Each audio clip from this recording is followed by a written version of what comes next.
What if I told you that one single country, smaller than the state of Florida, has a food culture so bold, so layered, and so addictively delicious that it has conquered the taste buds of people from every corner of the globe? And what if I told you that in that country, there are dishes so unique, so unforgettable, that missing out on them in your lifetime would be nothing short of a tragedy for your palate? Welcome to Korea, a place where food is not just something you eat, but a full-blown cultural experience. Today, we're diving deep, really deep, into the Korean foods you absolutely must try before you die. And trust me, some of these will surprise you, some might challenge you, and a few might just change the way you think about eating forever. Oh, and stick around until the end, because I've got a bonus dish that isn't just delicious, it's a cultural secret that locals swear by but most tourists never even hear about. Let's start with something you've probably heard of, maybe even tried, but unless you've had it in Korea, you haven't really experienced it. Kimchi. Yeah, everyone knows kimchi, but here's the thing, in Korea, kimchi isn't just a side dish, it's a lifestyle. There are over 200 documented varieties of kimchi, each with its own seasoning balance, fermentation time, and seasonal twist. Napa cabbage, radish, cucumber, even perilla leaves, each turned into a tangy, spicy, funky masterpiece. And the smell? Oh, it's alive, literally. The probiotics in kimchi aren't just good for your gut. They give each bite that sharp, exciting kick that wakes up your entire mouth. The first time I had kimchi in a traditional Korean home, it wasn't store-bought, it wasn't mass-produced. It was hand-packed by a grandmother who'd been making it the same way for 50 years. And when I tell you it was electric, I mean, I felt it in my soul. That's the magic you need to taste before you die. Now, if kimchi is the heartbeat of Korean food, bibimbap is the colorful, perfectly balanced soul. Imagine a giant, warm bowl filled with fluffy white rice at the bottom, topped with a rainbow of sautéed vegetables, spinach, bean sprouts, zucchini, carrots, mushrooms, each cooked separately so their flavors don't blur together.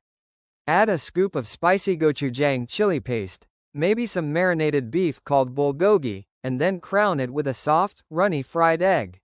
The best part? You mix it all together. The hot rice warms the vegetables, the yolk blends with the chili paste, and every bite is different yet somehow perfectly harmonious.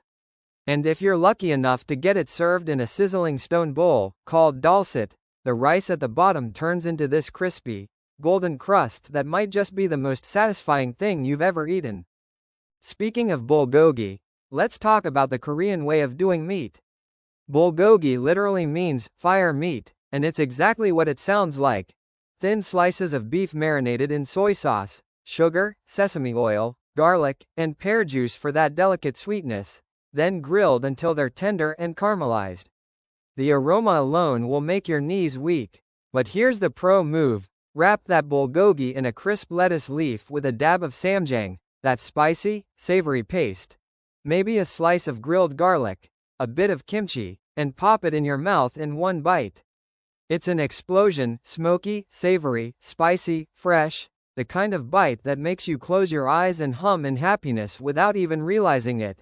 But if we're talking about grilled meats, we cannot, under any circumstances, skip Samgyeopsal, thick slices of pork belly grilled right at your table. If bacon is a symphony, Samgyeopsal is a rock concert, loud, sizzling, unapologetic. You cook it yourself, turning those golden strips until they're crisp on the outside but still juicy inside. Then you cut them into bite-sized pieces with scissors. Yes, scissors at the table, because Korea doesn't mess around. You eat it like bulgogi, wrapped in lettuce with sauces and sides, and you never, ever skimp on the grilled kimchi that goes with it. The best Samgyeopsal nights aren't quiet, they're loud, full of laughter, clinking glasses of soju, and the smell of smoke that clings to your clothes like a badge of honor. Of course, Korea isn't just about grilled meats. It's also about stews that feel like a warm hug from the inside. Take kimchi jjigae, a spicy kimchi stew with tofu, pork, onions, and sometimes a little tuna or anchovy stock for depth. It's fiery, tangy, and deeply comforting, especially on a cold day. Then there's sundubu jjigae, soft tofu stew, with its silky, custard-like tofu swimming in a bright red chili broth, often with seafood or pork. It comes to your table bubbling so hard you have to wait before diving in. And let's not forget doenjang jjigae, made with fermented soybean paste, rich and earthy.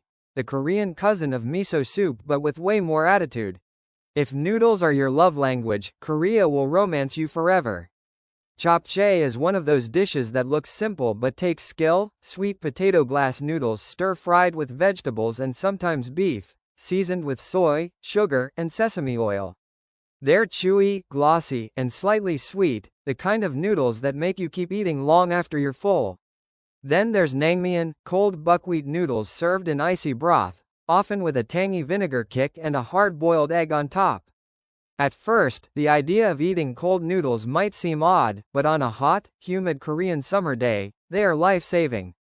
And if you want spice, go for bibimbap naengmyeon, the same noodles tossed in a fiery red chili sauce that makes your lips tingle in the best way. Street food in Korea is its own wonderland, and tteokbokki is the undisputed king. These chewy rice cakes swim in a thick, sweet and spicy sauce made with gochujang, fish cakes, and sometimes hard-boiled eggs. The texture is addictive, soft, bouncy, almost like a gummy bear got a savory makeover. Pair it with a crispy twigum, Korean-style tempura, and you've got the ultimate snack combo. And for dessert, hotteok, warm, golden pancakes filled with brown sugar, cinnamon, and crushed peanuts. You take a bite, and the molten sugar inside almost burns your tongue. Almost, but it's worth every second. Now, I could go on for hours about dishes like bossam, where you wrap juicy boiled pork with kimchi and lettuce leaves, or jjajangmyeon, noodles coated in rich black bean sauce, or haeulpajeon, seafood and scallion pancakes that are crispy at the edges and tender in the middle. But I want to take you somewhere more personal. There's this one dish, tucked away from the tourist guides, that locals adore, gukbap, literally, soup rice. It's humble, a rich, savory broth poured over rice, often with beef or pork, sometimes spiced, sometimes mild.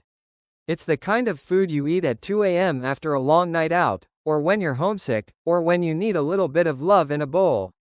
And the funny thing? It might not look impressive. No Instagram sparkle. But when you eat it, you understand instantly, this is home. And now, as promised, the bonus fact. There's a dish called Bingsu, shaved ice, but not the plain snow cone you're imagining. This is mountains of fluffy, snow-like ice topped with sweet red beans, condensed milk, fruit, even cheesecake chunks.